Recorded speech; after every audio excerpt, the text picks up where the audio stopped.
কোনো কর্মকর্তা কমিশনের নির্দেশ মানতে অবহেলা করলে তাকে বাড়ি পাঠিয়ে দেওয়া হবে, এমন হুঁশিয়ারি দিয়েছেন প্রধান নির্বাচন কমিশনার এএমএম নাসির উদ্দিন। দুপুরে কক্সবাজারে ভোটার তালিকা হালনাগাদ ও জাতীয় নির্বাচন সামনে রেখে মতবিনিময় সভা শেষে তিনি সাংবাদিকদের বলেন, গত ১০-১৫ বছরে হয়তো অনেকে কমিশনের কথা শোনেননি, কিন্তু এখন শুনতে হবে। বলেন, মানুষ দীর্ঘদিন ভোটাধিকার বঞ্চিত।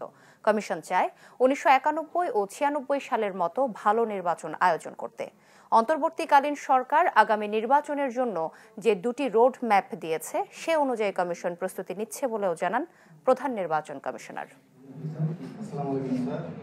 না শুনে না যে আপনি কত বছরের কথা বলছেন, শুনবেন গত ১০-১৫ বছরে শুনে এখন না শুনে পারবে না, না শুনলে বাড়ি চলে যেতে হবে। রিটার্নিং অফিসারের জন্য আইন যা আছে তারা ১৬ আনা অ্যাপ্লাই করবে, প্রিসাইডিং অফিসারের জন্য যা আইন আছে ১৬ আনা অ্যাপ্লাই করবে, পুলিশ অফিসারের জন্য যে আইন আছে ১৬ আনা অ্যাপ্লাই করবে। সবাই মিলে চেষ্টা করে জাতিকে সেই ৯১, ৯৬, ২০০১-এর মতো একটা ইলেকশন আমরা জাতিকে উপহার দিতে চাই এবং ইনশাআল্লাহ আমরা পারবো। সেটা সেই প্রমাণ আমরা দিয়েছি অতীতে।